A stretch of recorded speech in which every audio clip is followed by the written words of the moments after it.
Hello，我係節目主持人 Eden 啊。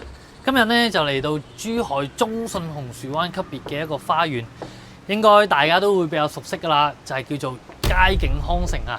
咁呢一個樓盤咧，佢嘅一個質素同埋佢嘅一個花園咧，亦都係相當之 OK 啊。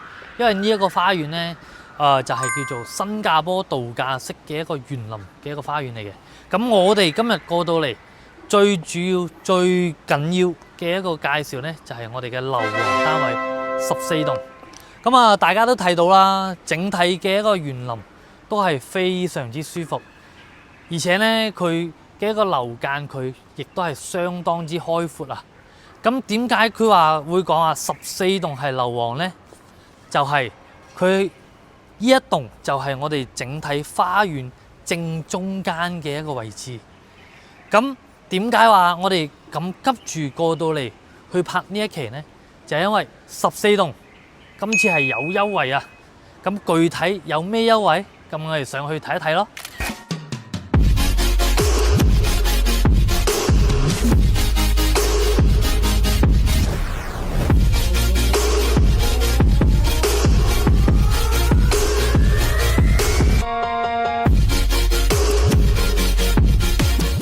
好啦，上到嚟我哋樣板房呢個位置啊。首先呢，我哋到門口呢一個位，佢提供嘅就係子母嘅一個實木門，亦都係豪宅嘅一個標配。首先我哋見到呢一道門啦，佢都有比較大嘅含義，就係佢用呢個金邊再加佢呢個實木門去打造整體嘅一個大門，咁啊令整體嘅豪宅嘅一個標配呢係有喺度嘅。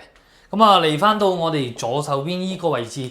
就係佢嘅一個廚房，U 型式嘅廚房。咁啊，1400尺嘅一個豪宅咧，查實講真，呢個廚房就稍為有少少細。對於一啲家庭主婦啊，或者中意炒菜嘅人嚟講咧，咁啊有少少逼仄嘅。但係咧，我哋嘅交流標準都唔會話低得去邊度。3件套都係用西門子嘅，抽油煙機、爐灶同埋消毒碗櫃都係會有嘅。喺呢度嗱，佢係用消毒洗碗一體機嚟嘅，就係我哋嘅交樓標準。包括呢一個嘅一個大理石，亦都係我哋嘅交標。嗱，廚房呢度咧，佢有一個明窗嘅，咁你呢個採光都係 OK。咁啊，依邊咧，佢係本身係配備雙門冰箱嘅標準，但係咧佢整咗個烤箱喺呢個位置咯。嗱，烤箱烤爐以及呢個嘅單門嘅冰箱。如果你話後期想要雙門冰箱咧，你就唔需要話做呢一個烤爐烤箱，另外去再擺個位嘅。咁啊，呢一個位置咧就係佢嘅鞋櫃位置啦。咁我哋關翻門睇一睇佢空間。嗱，佢整體嘅一個鞋櫃咧都唔算話屬於大咁樣咯，佢係以一個好睇為主啊。咁啊，再嚟翻到我哋整體嘅客廳位啦。嗱，呢邊咧就係南向嘅一個客廳，呢邊咧呢邊係飯廳，唔好意思啊。跟住嚟到呢邊咧就係你嘅客廳，呢個咧就係南北對流嘅一個飯客廳嚟嘅。咁啊，首先講到我哋呢邊嘅飯廳先。嗱，我哋係雙陽台設計，睇到呢個位置啦。嗱，可以攝影機可以出去睇一睇。我哋整體嘅一個生活陽台咧，你可以放洗衣機啊，同埋整體嘅一個櫃體可以喺呢個位置放喺呢度。跟住我哋嘅北邊陽台咧，就係望出去我哋嘅街道景觀嘅。呢個嘅一個空間咧，就係去到4.5米闊嘅，可以放到一個4至6人，甚至係8人嘅一個飯台都係 OK 嘅。咁你見到我哋整體嘅一個裝修氛圍咧，佢係採取一個奶油風嘅。咁你睇到佢係一個無柱燈設計，查實佢整體嘅設計都係 OK 嘅。4.5米闊嘅一個客廳係 OK 噶啦，即係夠晒闊咯。跟住再喺我哋嘅電視牆嗰個位置去放整排嘅嗰啲儲物功能嘅一個櫃體都係 OK 嘅。跟住再去放一個85寸到100寸嘅大電視，係完全係匹配翻呢一個豪宅應該要有嘅嘢。咁啊，我哋嘅中央空調啦，都係交流標準啦，同埋天花吊頂都係會有嘅。嗱，我哋嘅北邊陽台咧，就係睇翻我哋整體嘅一個園林景觀㗎。咁作為呢一棟樓王單位咧，就係我哋成個小區正中心嘅一個位置，前後都係睇花園。咁啊，睇翻到我哋洗手間同埋房間先。首先入到嚟呢度嘅感覺啦，嗱，首先我啱啱就同大家講呢一個戶型，作為於豪宅嚟講，佢係整體設計嚟一個奶油風格嘅，所以都睇上去整體非常之 OK 嘅，亦都係比較舒服。嗱，呢一個咧就係佢嘅一個洗手間，都算係比較大噶。你入到嚟呢個位置係好長，而且佢整體都係鏡櫃嚟㗎。咁啊，再嚟到呢一個位啦，佢嘅花灑水龍頭都係交流標準，呢度仲會有預留空間俾你放洗液、沐浴、洗頭水呢啲咁樣嘅一個即係洗頭髮同埋沖涼嘅一個產品咯。咁我哋嘅地板磚咧都係比較貼合我哋奶油風㗎。嗱，嚟到呢一個咧就係我哋嘅客房啦。嗱，呢個客房咧，佢嘅一個床啦同埋櫃體啦都係有嘅，同埋呢一邊去搞一個梳妝台都係比較舒服，而且咧呢度都係睇園林景觀。嗱，大家睇一睇，係咪好舒服咧？整體嚟講，奶油風係依家都係比較作為時尚嘅一個風格嚟嘅咯。嗱，呢度咧就係另外一間房啦。亦都可以當公主房，或者係兒童房，或者係你嘅電腦房，都係完全冇問題啊！因為我哋每一個房間咧，佢都係有明窗設計，而且佢採光都係 OK 㗎。咁啊，嚟翻到我哋嘅兒童房先，嗱，呢一個真係公主房咁樣嘅一個設計啦。佢嘅一個顏色調啦，佢嘅一個風格啦，會比較貼合兒童房咁樣嘅設計。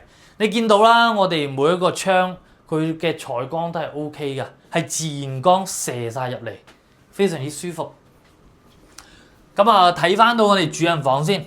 嗱，入到嚟主人房啦，你就會覺得佢嘅空間感係 OK 㗎。1400尺咁大嘅一個主人房係 OK 嘅。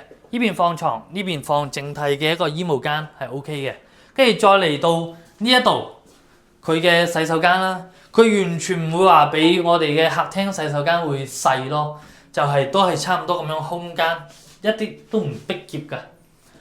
咁啊，睇翻到我哋主人房呢個位置啦，啱啱都同大家講啦，1.8米乘2米嘅大床，正朝南向係非常之 OK 啊！我打開出嚟俾大家睇一睇。嗱，而且咧，我哋整體嘅一個交流標準咧，仲有電動嘅一個窗簾，亦都係我哋嘅其中交標之一啊！呢一個咧就係1400尺嘅4房2廳2衛嘅南北通透。佢整體即係我哋發展商佢去搞成一個奶油風格嘅一個整體裝修咧，亦都係比較舒服嘅。嗱。呢一個就係1400尺，咁我哋去睇一睇更加大嘅先。好啦，嚟到我哋呢邊嘅最大單位啊，1500尺，亦都係相當於144平方嘅一個大單位啊。啱啱我都睇到呢個單位都係我非常之中意㗎。首先啦，我啱都提到呢個金邊再加木門式嘅一個子母木門，都係我哋嘅交流標準。咁我哋睇睇我哋嘅廚房先。嗱。我哋呢度嘅廚房咧，佢呢邊嘅大單位都係 U 型嘅廚房，後背都係我哋嘅明窗。咁呢個色調咧係即係比較霸總會中意咁樣嘅暗灰色調嘅一個風格嚟嘅咯。三件套都係交流標準啦，西門子嘅抽油煙機、爐灶同埋佢嘅洗碗機都係交流標準，同啱啱係大差不差，只不過係風格換咗。但係依度嘅鞋櫃咧就會更加大啲。嗱，一排過就係你嘅鞋櫃，依邊咧你仲可以放你嗰啲 golf 嗰啲球桿啊都 OK 㗎。嗱，呢一度咧佢有個推拉門，嗱，非常之 OK 噶，而且大家都見到啦，呢個就係佢嘅飯客廳啊。我嘅右手邊就係佢嘅飯廳，左手邊就係佢嘅客廳。我哋先睇一睇我哋嘅飯廳先。嗱，首先咧，我哋呢個飯廳佢嘅陽台會更加大啲。而且呢一個咧，同大家講係南北通透嘅戶型，因為佢就係樓王啊嘛，前後都係可以睇到花園嘅。而且我哋嘅南向陽台呢一個位置，即係我哋嘅攝影師後背咧，就可以睇到已經裝咗呢個洗衣機同埋整體嘅櫥櫃，都係放晒俾大家睇到佢嘅一個尺寸。咁嚟到我哋呢個客廳啦，嗱。佢咁樣嘅一個設計風格咧，你坐喺度收咗工，翻到嚟嘆支煙或者嘆杯紅酒係完全係 OK 噶。因為作為咁樣嘅無主燈嘅一個色調咧，我覺得係比較會舒服啲咯。而且你喺公司成日啦，你翻到嚟就係放鬆啊嘛，係咪先？再睇翻到我哋嘅電視櫃個位置。整咗佢嘅一個燈帶設計，無主燈嘅設計在於佢係令你自己整體嘅一個心身都會比較放鬆嘅，包括放咗一個咁大嘅一個 sofa， 自不然就即係坐落嚟就唔想返房噶啦，喺個客廳度可以瞓一個晚上噶啦。嗱，呢一個陽台咧都夠晒大噶啦。可以方便即係啲朋友咧，可以喺你嘅陽台度種一啲綠植啦。好似我屋企咁樣啊，我屋企嘅陽台都全部放晒啲綠植啊。包括啦，你都見到我係攝影師，由我哋依個位置到對面嗰棟樓啦，佢嘅樓間佢亦都係非常之闊啊。下面全部都係我哋嘅園林景觀，所以話點解呢一度係叫做珠海嘅中信紅樹灣，因為佢嘅花園、佢嘅交樓標準，而且佢嘅戶型格局都係非常之大，而且舒服。包括佢嘅園林景觀係用新加坡度假式嘅園林景觀。咁啊，嚟到我哋洗手間呢個位置啦。嗱，一般咧佢啲發展商啊，佢嘅洗面盤都唔會特別大。呢個咧佢係採取一個即係中等以上嘅一個尺寸，同埋呢個整體嘅鏡櫃，符合依家現代嘅一個趨勢，同埋呢度嘅一個呢個智能馬桶都係交樓標準嚟嘅。呢度咧佢嘅一個空間都係有嘅，同埋咧佢呢度係冇做嗰啲凹，即係呢兩邊咧佢係冇做凹槽位，再到呢一邊咧係做一個佢鋁金邊嘅一個即係吸水槽，都係比較人性化啲嘅，查實就。咁啊嚟到我哋嘅兒童房啦，哇！咪講笑，睇到呢個兒童房我就想買呢一套樓王單位啦。呢一套樓王單位啦，同大家講講，佢以前咧係賣2萬3、4嘅，依家咧佢就有搞即係優惠，就直接幫你優惠到30萬，單價嚟講話就係19000、2萬蚊左右咁樣嘅一個單價。咁你話相比於其他嘅一個中山坦洲嘅發展商嚟講，19000、2萬係高價位，但係呢一套樓王單位係值得擁有嘅。咁啊，你要相對比1500尺喺我哋珠海市區嚟講，佢已經係上到500個。咁呢度200零個就已經搞得掂㗎啦，270、280度咁樣咯，係咯。市區嘅話就係500個到600個先至可以拎低套咁大積嘅一個單位。咁啊，嚟翻到我哋主人房嘅位置啦。嗱，我可以重點同大家講一講呢個主人房究竟有幾架勢。嗱，呢個主人房你先睇到呢度可以放到1.8米乘2米嘅大床。咁嚟到呢個位置，哇！係女人都濕晒啦，係咪先？兩排嘅一個衣帽間，咁大嘅一個衣帽間，你中唔中意？包括呢度咧，仲有個大窗，呢度可以放你嘅梳妝台。咁啊，呢度只不過係簡單去設計呢一個衣帽間嘅啫。咁如果話有真正去設計翻嘅話，你可以兩邊都可以整一個鏡櫃嘅一個衣帽間，非常之舒服㗎。咁再嚟到我哋嘅洗手間，哇！呢個洗手間啊，真係舒服啊！有浴缸，有企缸。整體都係非常之大，非常之舒服。再嚟到翻我哋依邊智能馬桶，整體嘅鏡櫃，包括咁大嘅一個空間，我非常之中意。唔知鏡頭嘅你會唔會中意呢一個洗手間呢？同埋入面嘅衣帽間，整體嘅一個主人房已經係俾到你霸總咁樣嘅一個大尺寸嘅一個樓王，咁呢個就係1500尺嘅一個4房2廳2衛，而且佢係南北通透，佢嘅一個客廳開間咧係去到4.5米嘅。好啦，我哋啱啱啦都睇到1400尺以及呢一套嘅1500尺，咁兩套嘅示範單位咧都係有兩套嘅一個風格嘅，一個係奶油風，一個係霸總風。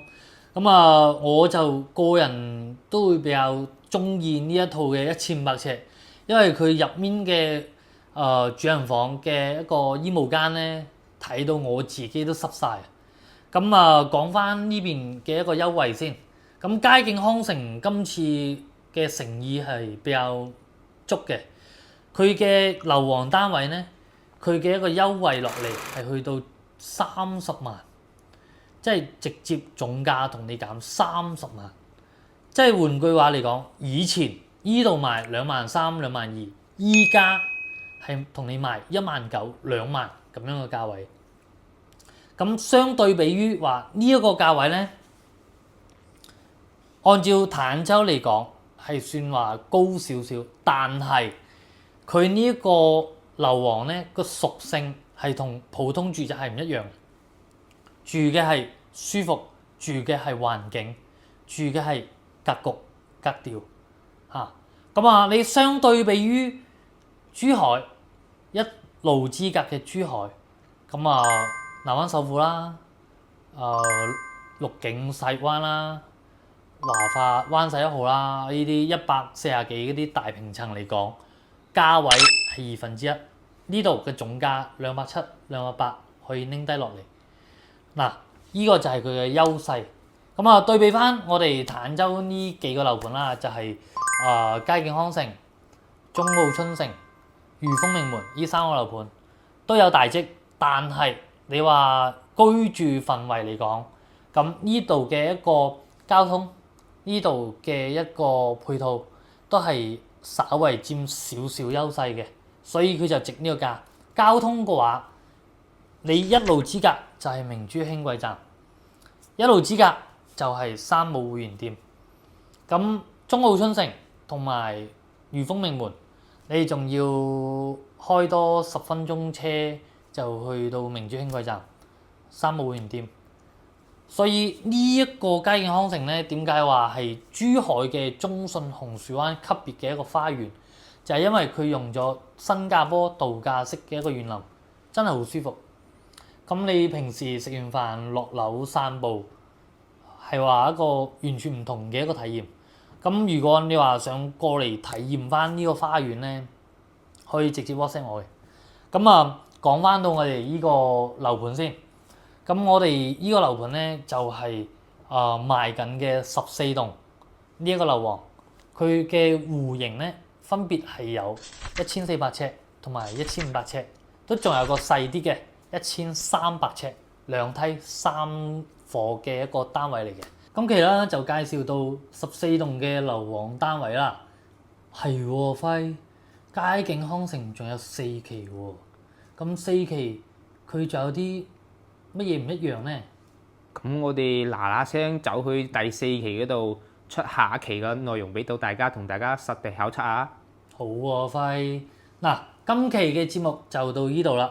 咁如果話想關注到我哋嘅硫磺單位呢，可以 WhatsApp 我或者電話我。我哋呢邊有7人嘅商務車，可以去到香港或者澳門去接到你過嚟呢邊睇樓㗎。咁今期到呢度啦，下期再見啦，拜拜。